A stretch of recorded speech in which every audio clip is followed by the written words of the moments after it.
Hello बच्चों, नमस्कार। मैं प्रदीप कुमार आप सभी का स्वागत करता हूं भारत के सबसे अच्छे YouTube channel O2 and digital education के इस प्लेटफॉर्म पर।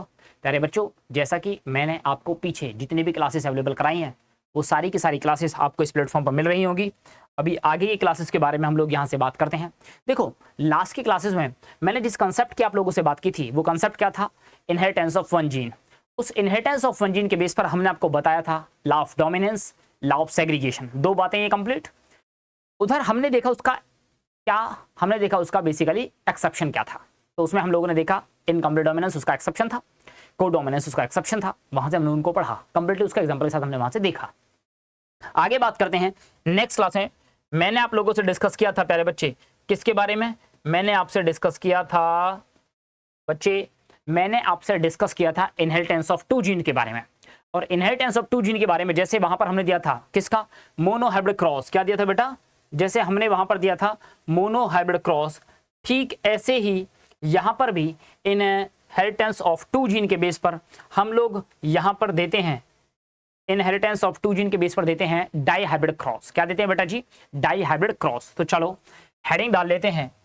क्या है आपका हेडिंग? आपका हेडिंग बनता है that is inheritance of two genes. ठीक है बच्चे, चल हेडिंग क्या बनने वाला है? Inheritance, inheritance of two genes. दो जीन्स का क्या है बेटा? इनहेरिटेंस। क्या है बेटा जी? इनहेरिटेंस है, ऐसा। ठीक है जी। जब ये दो जीन्स का इनहेरिटेंस है तो इसके बेस पर हम लोग आपको समझाएं। क्या समझाते हैं? वो हमने आपको समझाया था बेटा जी, दैट इज वो है आपका die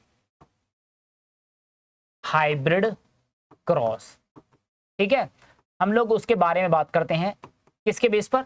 inheritance of to gene के बेस पर हम लोग बात करते हैं किसके? डाई हाइब्रिड क्रॉस की। ठीक है, टू जब डाई हाइब्रिड क्रॉस की हम लोग बात करते हैं, मैंने इसको आपको पूरा डिटेल में बताया, तो इसके बेस पर हम एक लॉ पढ़ते हैं। और वो लॉ कौन सा है? वो इसी के बेस पर हम लोग पढ़ते हैं, दैट इज लॉ ऑफ, वो क्या है बेटा? Law of independent assortment. Law of independent assortment. प्यारे बच्चे, यहां तक की बात मैं आप लोगों से कर चुका हूं। यहां तक का पॉइंट मैं आपके साथ बिल्कुल क्लियर कट कर चुका हूं, यहां तक का। ठीक है, अभी इसमें मैं जिसकी बात करूंगा वो होगा यहां पर क्या है बेटा? वो है इसका एक्सेप्शन। तो इसने तो कहा था कि जीन हमेशा साथ साथ जाते हैं, जबकि उसमें एक्सेप्शन क्या होगा? एक्सेप्शन की बात करेंगे तो इसका एक्सेप्शन बनेगा आपका लिंकेज एंड रिकॉम्बिनेशन। रिकॉम्बिनेशन बेटा, अभी हम इसी के बारे में बात करने जा रहे हैं बेटा जी। ठीक है जी, अभी हम लोग इसी के बारे में पढ़ने जा रहे हैं बेटा, कोई प्रॉब्लम नहीं है। ठीक है, तो चलो अब मैं आपको यहां से एक एक पॉइंट के बारे में, एक एक चीज के बारे में मैं आज समझाता हूं कि कौन पॉइंट कैसे है कैसे नहीं है। तो हम लोग अब इन डिटेल में बात करेंगे किसके बारे में? लिंकेज के बारे में और रिकॉम्बिनेशन के बारे में। ठीक है जी, चलिए बेहतरीन तरीके से बात करते हैं। तो हम लोग नेक्स्ट पेज की तरफ मूव ऑन करते हैं और हेडिंग डाल लेते हैं। प्यारे बच्चे, क्या है आप लोगों का हेडिंग? है, ध्यान देना और समझना बड़े प्यार से। Linkage, linkage and that is recombination. क्या है बेटा? रिकॉम्बिनेशन। ये दो वर्ड हैं, इन दोनों वर्ड्स को हम लोग समझते हैं जरा। ये दोनों वर्ड्स क्या हैं? ठीक है, इन दोनों वर्ड्स के बारे में हम लोग समझेंगे बेहतरीन तरीके से। मजा आएगा बच्चा, समझने में भी मजा आएगा इन दोनों वर्ड्स को। ठीक है, क्या है ये दोनों के दोनों वर्ड्स, ऐसा। ठीक है बेटा, चलो जी आ जाओ। तो वन बाय वन इसके बारे में हम लोग लेकर के चलते हैं और समझते हैं क्या है। पहला पॉइंट, सबसे पहली बात, ये जो लिंकेज है इसको देने वाला कौन था? तो इसको बताने वाला दैट इज सबसे पहले इसके बारे में बताने वाला पहला पॉइंट ये दिया, कॉइन्ड बाय, इसको दिया, बताया, किसने बताया? बाय। इसको बताने वाला साइंटिस्ट कौन था बेटा? वो था आपका मॉर्गन। कौन था जी? मॉर्गन, जिसने इन डिटेल में बात की किसके बारे में? लिंकेज के बारे में। किसके बारे में? लिंकेज के बारे में। चलो नेक्स्ट पॉइंट की बात करते हैं, अब समझते हैं बेसिकली ये लिंकेज होता क्या है ना बच्चे? ये लिंकेज होता क्या है? तो लिंकेज के बारे में जब भी हम लोग बात करेंगे, है ना, तो लिंकेज क्या है बेसिकली देखेंगे, फिजिकल एसोसिएशन। क्या है बेटा? Physical association. Physical association of genes, ऐसा नहीं, जीन्स नहीं, ऑफ टू जीन्स, कम से कम दो जीन्स हो गए तब तो तुम लिंकेज की बात कर पाओगे। यानी कि physical association of two genes on a chromosome, किसी एक क्रोमोसोम पर, ऑन अ क्रोमोसोम, एक क्रोमोसोम पर दो जीन्स का फिजिकल एसोसिएशन कैसे वो रखे हुए हैं, उसी को हम लोग नाम देते हैं क्या बेटा? उसी को हम लोग नाम देते हैं लिंकेज। क्या नाम देते हैं बेटा? लिंकेज। समझो, समझते हैं कैसे? मान लेते हैं कि ये है आपका क्रोमोसोम। कौन है? ये है आपका क्रोमोसोम, और क्रोमोसोम पर यहां ये है आपका पड़ा हुआ है जीन्स। इसको मान लेते हैं बेटा जी क्रोमोसोम है, ठीक है। और क्रोमोसोम पर बेटा ये क्या है? ये है आपके दो, ये है आपके दो जीन्स। कोई प्रॉब्लम नहीं है, ठीक है जी। अब जब दो जीन्स है तो ये दोनों जीन क्या है बेटा? हो सकता है पास पास है, हो सकता है दूर दूर है, लेकिन किसी से कंपेयर करोगे तब तो बात समझ में आएगी। एक बात ये है। दूसरी बात करते हैं फिर से, क्या मैं ऐसा कह दूं कि ये एक क्रोमोसोम है, इसको बोल देता हूं क्रोमोसोम 1, ठीक है। ये एक क्रोमोसोम है, इसको बोल देता हूं क्रोमोसोम 2, ठीक है। और इस पर यहां पर ये एक जीन, यहां पर एक जीन, तो क्या ये लिंकेज है? नहीं मेरे प्यारे बच्चे, ये लिंकेज नहीं है, ये लिंकेज नहीं है। लिंकेज का मतलब किसी भी क्रोमोसोम्स पर कम से कम जब दो जीन्स पड़े होंगे उनका एसोसिएशन, उस फिजिकल एसोसिएशन, यानी कि दो जीन्स कम से कम होंगे, तब इस ऐसी कंडीशन को हम लोग नाम देंगे, क्या नाम देंगे? लिंकेज। क्या नाम देंगे? लिंकेज। तो यहां से डेफिनेशन क्या बनती है? Physical association of two genes on a chromosomes is known as, इसी को हम लोग क्या बोलते हैं बेटा? लिंकेज बोलते हैं। क्या मेरी बात आपको यहां तक समझ में आई या नहीं आई? देखो बच्चे, ऐसा है, पढ़ाई की बात को लेकर के ऐसा है, आप पढ़ते भी हैं, कोई इशू नहीं है, उस पढ़ने के बीच में कोई टेंशन नहीं है, आप पढ़ते रहिए, अपनी चीजों को बिल्कुल अपने हिसाब से करते रहिएगा। लेकिन उसमें सबसे बड़ी बात क्या है कि आप एक इंसान हैं, आप इंसान से ऊपर नहीं है, है ना। सबसे बड़ी बात क्या आती है कि तेरे गिरने में तेरी हार नहीं है, तेरे गिरने में तेरी हार नहीं है, तू आदमी है, तू अवतार नहीं है। मेरी बात समझ में आ रही है ना? तेरे गिरने में तेरी हार नहीं है, तू आदमी है, तू अवतार नहीं है। मेरी बात समझ में आई? तू गिर, तू उठ, तू चल, तू दौड़, तू भाग, क्योंकि जीत संक्षिप्त है, इसका कोई सार नहीं है। मेरी बात समझ में आ रही ना? तो जीत का कोई तोड़ नहीं है, आप चलते रहिए, आप करते रहिए, लेकिन रुकना नहीं है। बस ये एक मेन पॉइंट है जो आपके सामने आता है बच्चे, ठीक है ना। तो चलो इसी पॉइंट में मैं नेक्स्ट पॉइंट लेके चलता हूं। नेक्स्ट हेडिंग क्या है प्यारे बच्चे? रिकॉम्बिनेशन। क्या है बेटा? रिकॉम्बिनेशन। सर जी देखो, जनरली हमने पढ़ा है लिंकेज। लिंकेज क्या है? कोई क्रोमोसोम, इस क्रोमोसोम पर कौन है बेटा? जीन्स। कौन है बेटा? जीन्स। जब दो जीन कम से कम होंगे तब ऐसी कंडीशन को बोलेंगे बेटा लिंकेज बोलेंगे।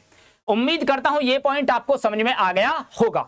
अब बात करता हूं जरा किसके बारे में?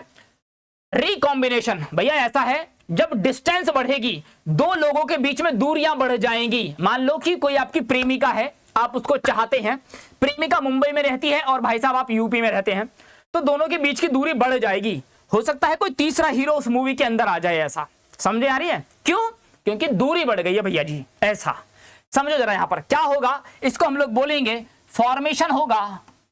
फॉर्मेशन किसका? फॉर्मेशन, फॉर्मेशन ऑफ, अरे भाई रिकॉम्बिनेशन के केस में जब दूरी बढ़ जाएगी तो कुछ चीजें नए तरीके से कंबाइन कर जाएंगी, वो किसका कॉम्बिनेशन होगा? फॉर्मेशन ऑफ न्यू, कुछ नया बन जाएगा, new non parental, non parental,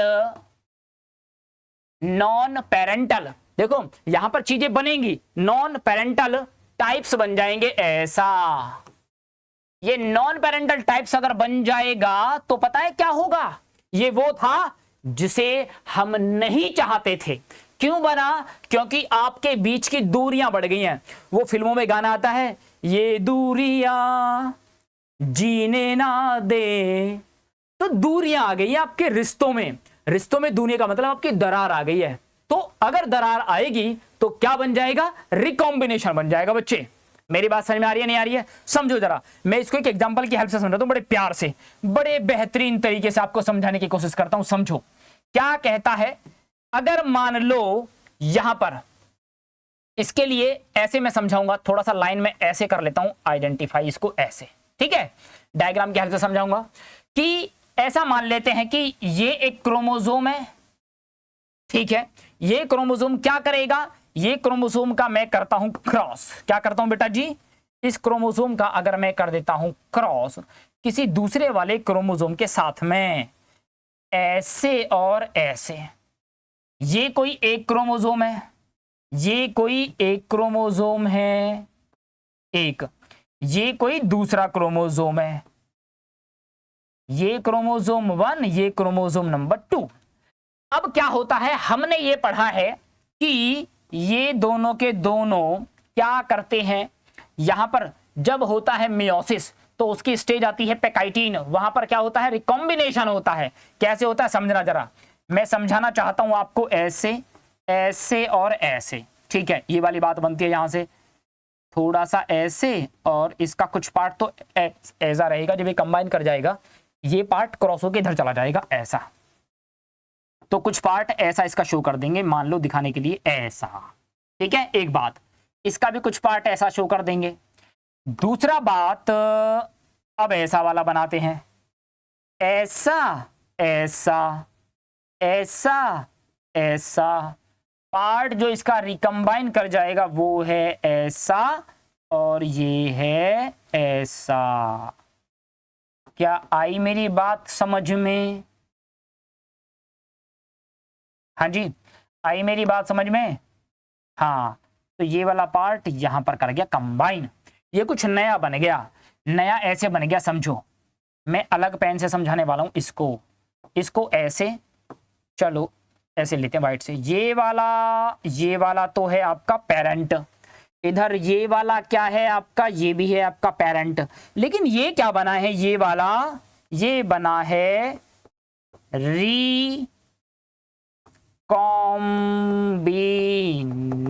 बना है। ये क्या बना है बेटा? ये बना है रिकॉम्बिनेंट। यहां पर कैसा रहा?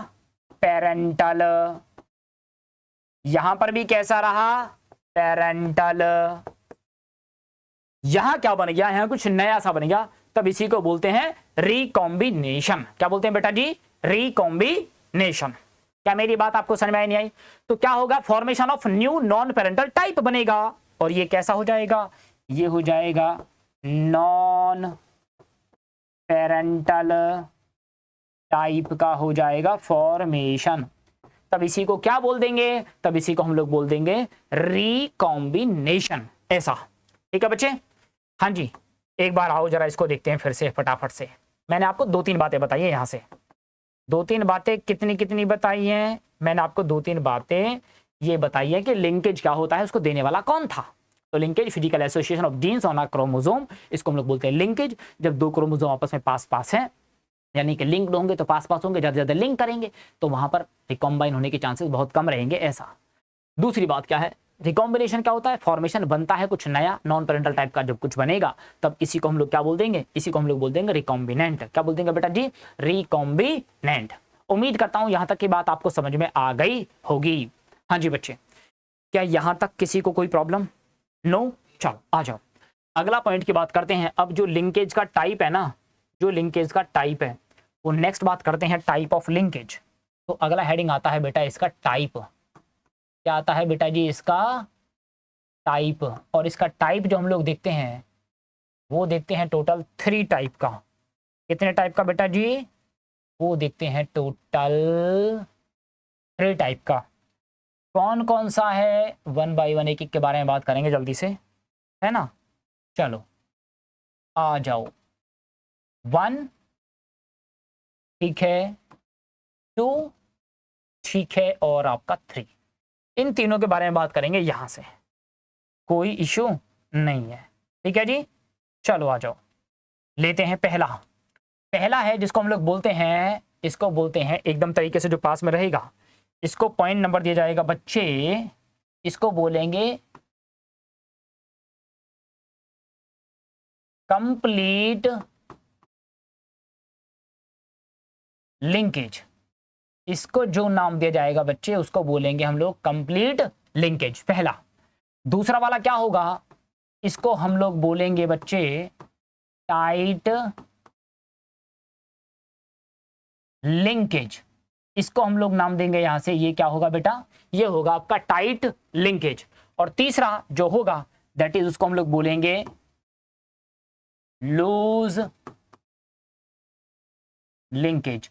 ये हमने किसके बिहाफ पर इन 3 चीजों को रखा है, हमने 3 चीजों को रखा है अलग अलग 3 तरीके से, उसके बारे में एक बार हम लोग यहां से बात करेंगे किस किस तरीके से इनको हम लोगों ने ऐसे डिवाइड किया हुआ है। ठीक है जी, चलो आ जाओ बात करते हैं। सबसे पहला वाला टाइप देखेंगे प्यारे बच्चे, इसमें कौन सा है सबसे पहला type, that is complete linkage. Complete linkage कहने का मतलब क्या होगा, देखो यहां से अगर हम लोग बात करेंगे कंप्लीट लिंकेज की, किसकी बात करेंगे बेटा जी, कंप्लीट लिंकेज की बात करेंगे, तो जब इस केस में क्या होगा, यानी कि when 2 genes are always, are हमेशा, ऑलवेज क्लोजली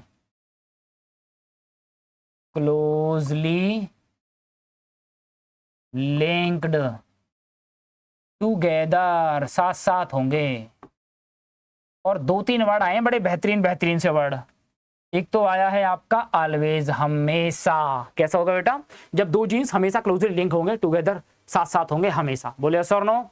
एक बात, अगर ये हमेशा साथ साथ होंगे इस वाले केस में, तो ये दूसरे केस की बात करते हैं कि यहां पर क्या होगा, जहां पर होंगे व्हेन 2 जीन्स आर क्लोजली हैं, क्लोजली लिंक्ड, क्या हमेशा होंगे, हमेशा नहीं होंगे। ठीक है जी, चलो यहां की बात क्या करते हैं, जब व्हेन 2 जीन्स आर लूजली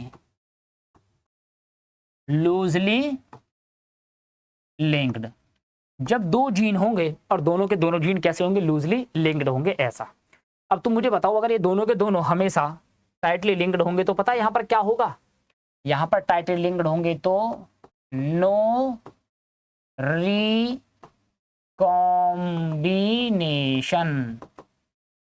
प्यारे बच्चे यहां पर कोई भी रिकॉम्बिनेशन नहीं होगा, ध्यान देना बिल्कुल ऐसा। मेरी बात समझ में नहीं आई, चलो अगली बात करते हैं। तो क्या यहां पर क्या होगा, हाँ नंबर यहां पर होगा लेकिन कुछ कम होगा, नंबर ऑफ रिकॉम्बिनेशन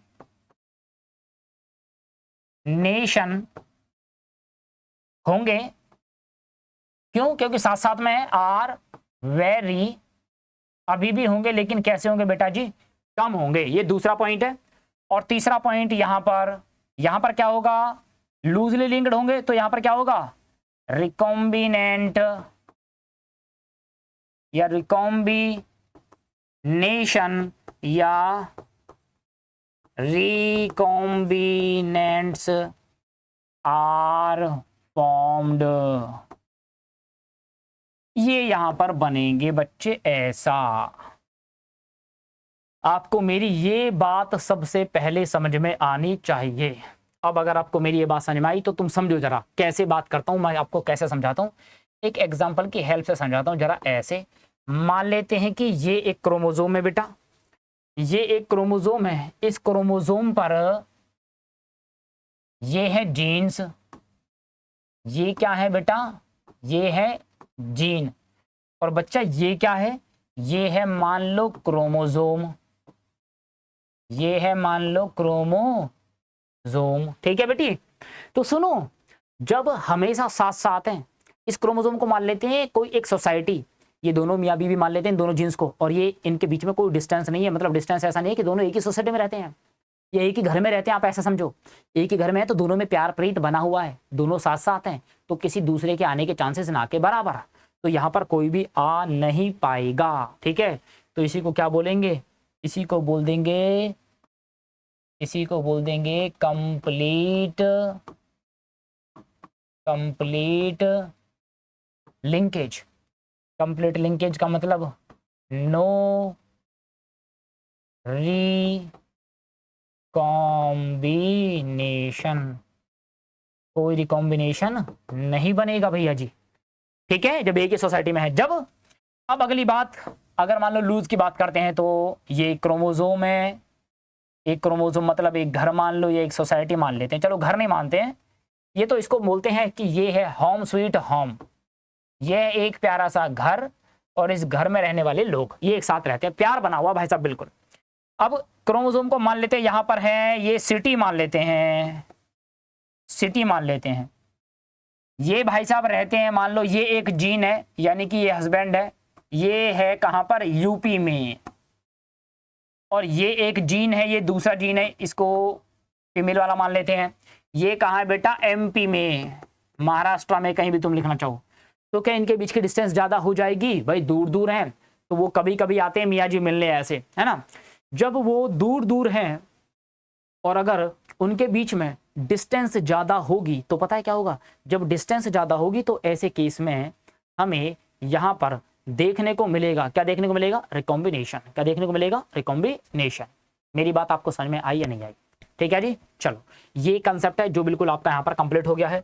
तो अगर ये बात आती है तो मेरे को एक चीज समझ में आती है, जो कंसेप्ट निकल के आता है ये है ना, 100% वाला पॉइंट निकल के आता है ये कि मोर डिस्टेंस, अगर डिस्टेंस है ज्यादा तो, अगर डिस्टेंस ज्यादा तो लेस लिंकेज, ये बात बिल्कुल सही है। और अगर डिस्टेंस ज्यादा है तो लिंकेज कम है, और मोर ज्यादा क्या है, रिकॉम्बिनेशन,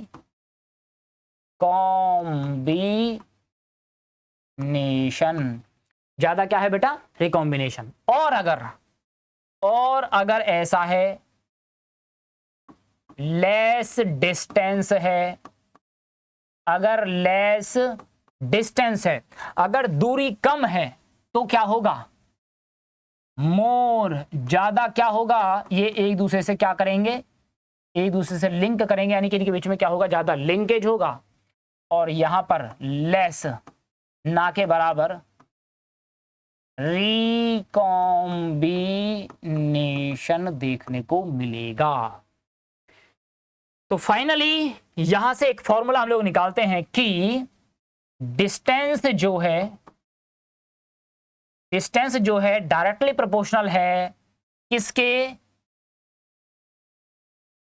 रिकॉम्बिनेशन के। कोई प्रॉब्लम नहीं आती है बिल्कुल भी, ठीक है। और ये इनवर्सली प्रोपोर्शनल है इसके लिंकेज के, कम ज्यादा, ज्यादा कम। आगे मेरी बात समझ में, तो भैया ये एक बेहतरीन फॉर्मूला निकल के आ गया है, कहां, आपके पास। ये फॉर्मूला आपका यहां से बन जाता है, और ये फॉर्मूला कैसे बन जाता है, ये फॉर्मूला आपका ऐसे बन जाता है, देखेंगे ये फॉर्मूला आपका ऐसे बन जाता है, इसको बैक से लेते हैं इधर से, ये फॉर्मूला आपका जो है ये ऐसे बन के आएगा यहां से, ये थोड़ा सा नीचे लिया है इसको जरा, एक मिनट, चलो कोई बात नहीं। मेरा मेन फॉर्मूला क्या है, मुझे ये करना है यहाँ से, ठीक है जी। तो ये वाला फॉर्मूला आपको क्या रखना है बेटा जी, ये ध्यान रखना है बिल्कुल, ठीक है, कोई प्रॉब्लम नहीं है। उम्मीद करता हूँ आपको मेरी ये बात बिल्कुल समझ में आ गई होगी। और ध्यान दो मेरा बच्चा, क्या होता है देखो, आप लोग क्या करते हैं, आप लोग जब भी पढ़ाई करते हैं, ठीक है ना, आपको पढ़ाई करते वक्त अपनी चीज़ों को, ज़्यादा से ज़्यादा चीज़ों को बिल्कुल क्लियर कट रखना है, ठीक है ना। मैं आपको चीज़ों को बताना चाहता हूँ, चीज़ बिल्कुल आपको समझ में आनी चाहिए एकदम परफेक्ट तरीके से। अगर आपको चीज़ें बिल्कुल परफेक्ट तरीके से समझ में आ रही तो आपका काम बिल्कुल बढ़िया है। आप पूछ सकते हो, आप अपनी बातों को पूछो, आप यहाँ पॉइंट में डाल के जाओ, आप कमेंट छोड़ो, जिससे हमें बातों का पता चलेगा और हम आपकी चीज़ों को क्या करेंगे, ज़्यादा से ज़्यादा सॉल्यूशन करने की कोशिश करेंगे। ठीक है बच्चे, चलो नेक्स्ट क्लास में मिलते हैं। इसका एक्सप्लेनेशन देता हूँ आपको नेक्स्ट क्लास में इसके एग्जाम्पल के साथ। ठीक है, चलो बाय।